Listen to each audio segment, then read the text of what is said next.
Princess Catherine is out and about. And could Spare 2.0 be in the works?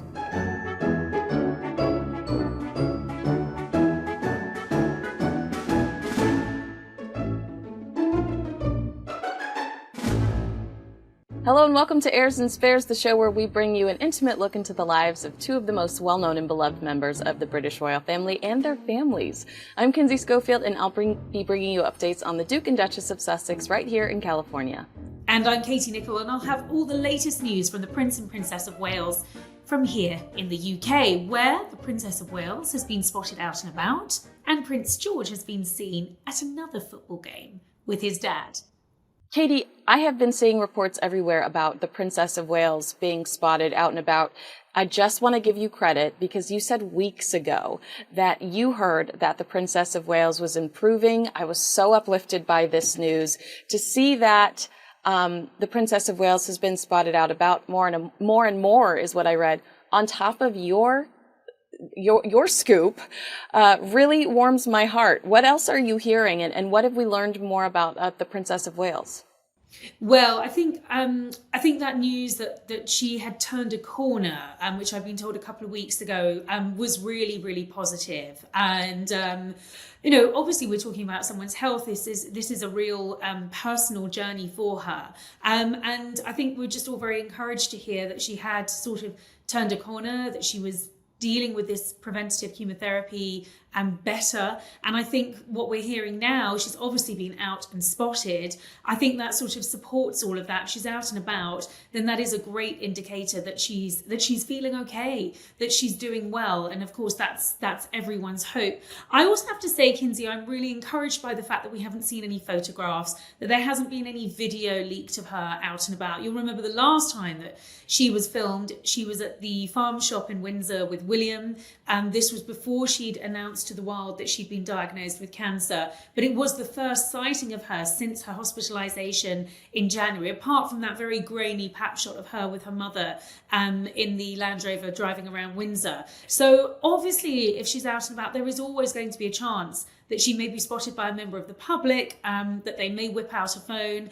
That hasn't been the case. I think that will be very encouraging for her, because if she is well enough to be out, and we're just having some lovely spring sunshine over in the UK, that will be good for her, to be getting out, to having a walk, to be in nature, which we know she loves. That's exactly what she needs. That's the medicine that she needs. So it's wonderful that she can do that. I think it's fantastic that she hasn't been photographed or filmed. I hope that continues. The one message that has come out of Kensington Palace in all of this is that, she really needs this time and space out of the spotlight. As you can imagine, Kinsey, the reports in the Daily Mail that she's been out and about have led to quite a bit of speculation as to when she's going to be back at work. And we had reports earlier this week from the Daily Beast saying that may not be until next year. Now, I'm hearing that's wide of the mark. I'm hearing that they don't want to put a timeline on it full stop. There have been other reports, conflicting reports, saying actually, no, it's not going to be next year. It's going to be sometime in the autumn. I think anyone at the palace is very reluctant to put a timeline on it, because it will simply be down to Kate and her medical team when she comes back to work. But what I'm being told is that there is no hurry. There is no pressure on her, not from the palace, not from the king, not from William, not from anyone. She will be back. That much is certain. It's just a case of when. That's incredible news. And I love that she has the freedom to do that. And it's like you said, that the privacy, that is so important to this healing process. When we were going through the process of where is she, I kept thinking, I don't want to do this anymore, because I have never felt that type of hysteria. Thankfully, it's died down. Like you said, TMZ is no longer hiding in the bushes outside of Windsor Castle. But have you ever seen anything like that? Was there ever any sort of chaos around even Princess Diana that could compare to what we witnessed throughout Kate's recovery after the abdominal surgery? Well, I mean, I think you're absolutely right. She was the absolute centre of this sort of frenzied speculation. I think what made it so distasteful was that it was about her health. And of course, what no one knew was just how serious a health battle she was actually fighting at that point. And so, sometimes something awful has to happen to just remind people that there are real consequences and repercussions to their activity and their behaviour online. And, I'm sure we'll see episodes like that again, to be perfectly honest, but I'm very relieved that none of that has been reignited. But to your question about have I seen a sort of frenzy around Princess Kate like that? Well, yeah, I have actually. I mean, I'm thinking back to her 25th birthday when she wasn't the Princess of Wales or even the Duchess of Cambridge at that point. She was just Kate Middleton because the couple weren't engaged. But all the rumours at the time were that they were going to announce an engagement, that Kate's 25th birthday was seen as a really important moment, possibly a time for an engagement announcement. And you'll probably remember that footage, Kinsey, of her coming out of her Chelsea flat, trying to get into her car and not being able to sort of really move or navigate the pavement because of the sheer number of photographers. And I remember being told she got to work that morning. She was working as an accessories buyer for Jigsaw. And she got into the office and called William in floods of tears because it had just been such an awful experience, that just exposure to the spotlight, that scrutiny, the cameras in her face. This was a different experience, but, she has been on the receiving end of that sort of attention before. And I think sometimes people just forget, they are only human beings. And we've said it on the show that the cancer in many ways has been a great leveler with the royal family, because with the King and Kate both fighting this disease, they are like many other people around the world. Thank you so much for sharing that with me. I do vividly remember those shots of her coming out, and she just looked so overwhelmed, and it was so unfair. I was beyond thrilled to get a Prince George sighting. How cute is this baby? Tell me all about it. Well, I mean, when you look at these royal children, actually, just in the context of what we were saying, I think you realise how protected they are from the media. When you consider that they're living on the home park in Windsor, they're going to a pretty regular school. Mum and dad, well, not mum at the moment, we don't think, but certainly dad is doing the school run. They're living such an ordinary childhood. And then, William and Kate find the moments to sort of strategically put them in the spotlight, and that works because it satisfies our curiosity. We get these gorgeous pictures and these gorgeous sightings, and we had it over the weekend with William taking George to the FA Cup final at Wembley Stadium to watch a very important match between Manchester City and Man U, neither of which, I must stress, are teams that William and George support. We think George is an Aston fan. We absolutely know that William is a big Aston Villa fan. But reading between the lines in George's body language, he didn't look completely thrilled when Manchester United won. So I'm wondering if he's got a bit of a soft spot for Man City. We certainly know he loves football, and I can tell you, Kinsey, he's a really good footballer himself. He plays for a club. He's actually really talented on the pitch, and I think gives his father a bit of a run around when they play at home. So lovely to see William and his eldest son out and about. It's the second football match we've seen them at in the last month or so. And I think, again, that's really encouraging for us. It's sort of showing us that behind the scenes, or in front of the cameras on this occasion, life is going on for this family as normal, or as normal as it possibly can be, under incredibly difficult circumstances. And I'm sure there are many tough times at home. It's not going to be easy what they're going through. But for George to sort of be taken out and have that time with his dad must have been really special. And there looks to be a lovely bond between the two of them. Absolutely. It's so fun to watch the two engage with each other, and almost like they can read each other's minds, because they'll look at each other and then you'll see a smirk grow across Prince William's face, and you're like, what's going on? What's the inside secret? What is the inside joke here? I'd love to know. I'm going to ask you a question, and it's okay if you tell me that we shouldn't even go here. But go on. There are reports we won't see the Princess of Wales at Trooping of the Colour. Is there any hope that we might still see the children if we don't see the Princess of Wales? Might we still get a Prince Louis sighting? Would Prince William wrangle them himself? What are the odds there? Do you have any opinion on that? Well, do you know what, Kinsey? It's a really great question. I mean, I think I said here before that I thought, this rumour that she'd be at Trooping all felt very premature. And all I'm hearing, as I said, out of the palace and my sources around there, is that there is just no pressure on her. No one wants her to feel hurried. I think one of the most telling things in all of this is how pivotal she is to the monarchy, how absolutely vital and fundamental she is. We need her. And so she needs to be protected. She needs to be able to recuperate. She needs to be 100% before she's back on that balcony or doing whatever engagements she may do, which she certainly will do coming up in the future. But as for trooping, I think it's obviously going to be very, very important for the king to be there. I know he wants to be on horseback.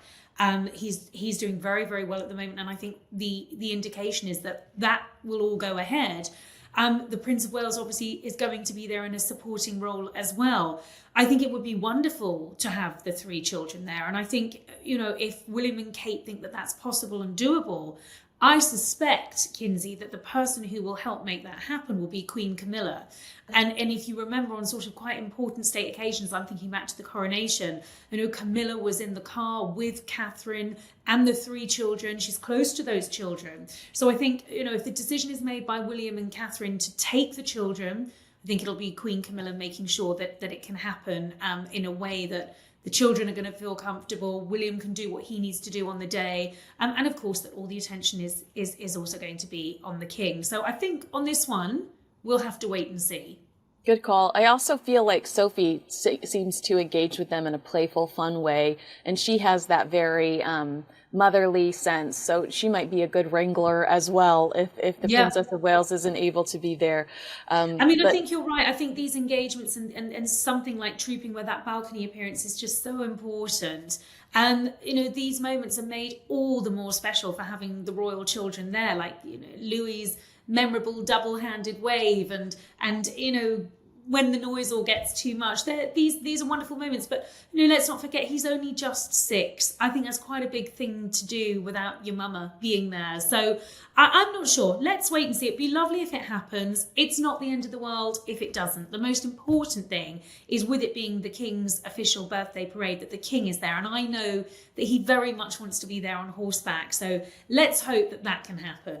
Yeah, I cannot wait to see it. And I did read mixed reports that perhaps trooping wouldn't go through because of the upcoming election. But as far as I can see, my friends are sending me pictures of the streets where they seem to be setting up seating and setting up fences. So it feels like London is physically preparing for the celebration. So, and I've heard nothing else. I have not heard that they would back out of trooping because of the upcoming election. Am I correct in that? Yeah, we haven't had official word from the palace yet. As you know, for the next 6 weeks or so, while this election campaign really heats up, the royals have taken a back seat. They don't want to be doing too much or anything, indeed, to deflect attention from the political arena. But trooping is a once-a-year occasion. It's such an important moment in the royal calendar, and I think it's an important moment for the country and beyond. Many people, I'm sure in the States, will wake up early and want to see this sort of tradition, this ceremony that's steeped in history and years of heritage. I think the Prime Minister has a really good relationship with the King. They seem to get on well. I think Rishi Sunak sort of respects these royal occasions within the calendar, and so I think it's in everyone's interest that it goes ahead.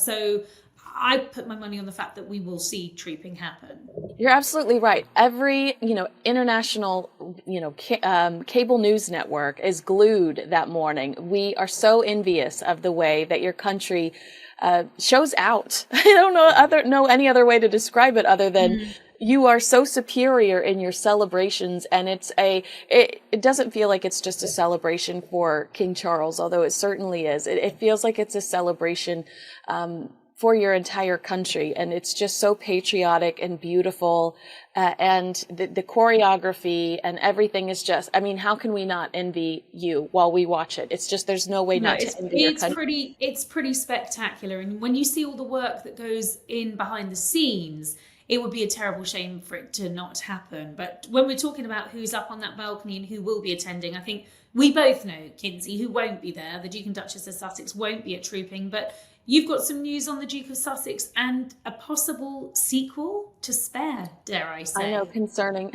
Prince Harry's memoir, Spare, it revealed intimate details about Harry's relationship with the royal family. Highlights include meeting Meghan Markle lows, a dog bowl. But royal author Robert Hardman insists there are still trust issues between Harry and the family, especially Prince William, as he gave away so many secrets throughout the process. According to The Independent, because the book only covers 5 days, I believe, 5 pages. It was 5 pages, Hardman said, Prince Harry's wedding. He believes that there is going to be a part 2. We know that his contract was for multiple book deals, multiple books within this deal. And despite criticism, the book was a commercial success. I don't feel like he would put his family in such a weird position while they're battling multiple cancer issues. But I do think it's a no-brainer that if Spare was such a huge financial success for him, that he leaned back into that, because I feel like that really was, aside from the Netflix docuseries, one of their only real commercial successes. So, and I believe it was The Telegraph. I've said The Independent previously in an interview, but I do believe it was The Telegraph where he said that over 25 pages were removed from the original manuscript, not only because the lawyers said, we're not sure about this, but because he did not want to hurt his father and brother's feelings. So we know that there is still content out there in the world, and I would hope he wouldn't pursue this if he has any desire whatsoever of a real reconciliation, because I think it would just jeopardize any hope of that in the future. Well, I think there was more than 25 pages. I think it was quite a big chunk that ended up on the cutting room floor, as it were. And there's more than enough, certainly, for a sequel. But as you say, is this the time to be settling old scores? Is this the time to be going back over a painful past? I think absolutely not. While his father is battling cancer, while his sister-in-law is battling cancer, it would just, I think, be seen to be in very poor taste. And everything I hear, Kinsey, is that Harry really wants to sort his familial relations out. He wants to have a better relationship with his father. He wants to try and smooth the path. And you think, well, if that is authentic and genuine, then you're not going to sort of do a sequel where you're trashing your family all over again, because you would just, you would absolutely wipe out any chance of a reconciliation. I'm wondering if, the next book will be more about their California life, about, the new chapters in their life, what it's been like making this content for Netflix, what it's been like raising their children Californian. And possibly that's going to be a lot more interesting. I just don't know how many more spats and arguments we can hear about before just thinking, gosh, this is just more of the same. Well, there's no question that the original book, I knew the second I heard the title that it wasn't the route I thought he was going to go down. I thought he was going to go down the self-help. I thought he was going to go down the Dale Carnegie route, or the how to win friends and influence people, better yourself kind of route, where he says, look, I lost my mom at a young age. And despite that, here's what I learned. Here's how I deal with people. I've taken these qualities away from my mother, and I've turned my life around, and I'm so blessed today. And I really feel like that is the way he should have gone. And there was an opportunity to talk about some of those difficult times, but say, at the end of the day, I'm a better man and a father, So if there's a second book, fingers crossed, he chooses, and he can still get into the tough stuff. But I would hope he would choose it to try to teach people how to improve themselves, or teach people how to deal with similar situations, because that was just, Spare to me it was so hurtful to some of the people that I know still care about him deeply. All right, well, this has been so much fun to catch up with you, Katie, and your beautiful tan. If you agree with us, please let us know in the comments below. We enjoy you being a part of the conversation too, and we're grateful for you watching and listening to us. We will be with you again next week, and make sure you subscribe, like, and share with your friends.